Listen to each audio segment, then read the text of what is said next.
Well, tonight in our Back to School series, we have some tips for parents to assist in preparing their children for the new academic year. Is Kelsey Johnson.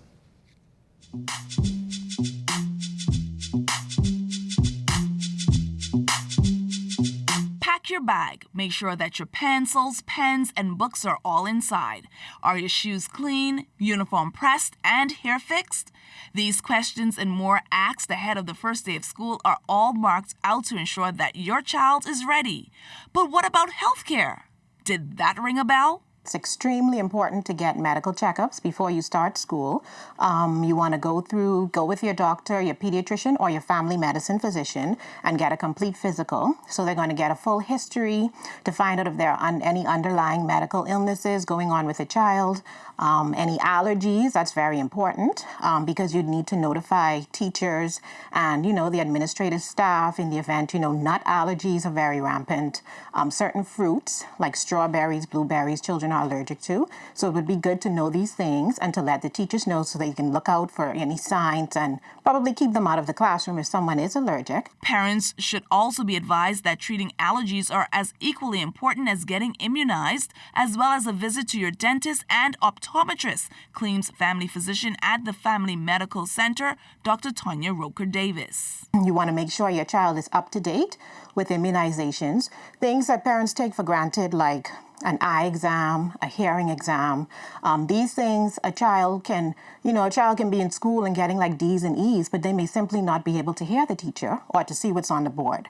So something as simple as that, all those things need to be in place.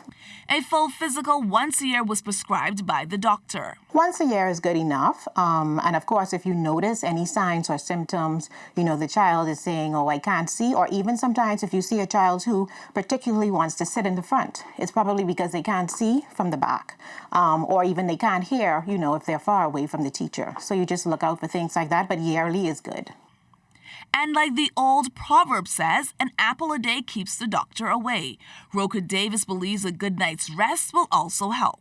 A lot of the growth is done, the brain cells and all that sort of thing, they develop during sleep. So that's very important. A child needs to get adequate sleep each night, and you need to set a routine. I hear parents, they come in sometimes and they're like, oh, I leave my child up last night playing this game or whatever, but the child won't be able to function in the morning and they won't be alert to learn the work that's being taught in school. So a good night's rest is very important. I advise all parents to set a time and stick to it. I personally use 8 o'clock for my kids, 8:30 the latest, but you want to wind them down, even if you turn off those games from like an hour before, because that light from the games stimulates the brain cells and it's harder for them to fall into a good sleep and get a good night's rest. So at a certain point, turn the games off, stick to your scheduled bedtime, and then you wake up on time in the morning. Breakfast is still the most important meal of the day, and Roker-Davis wants everyone to have their fill before heading out. Kelsey Johnson, ZNS Network News.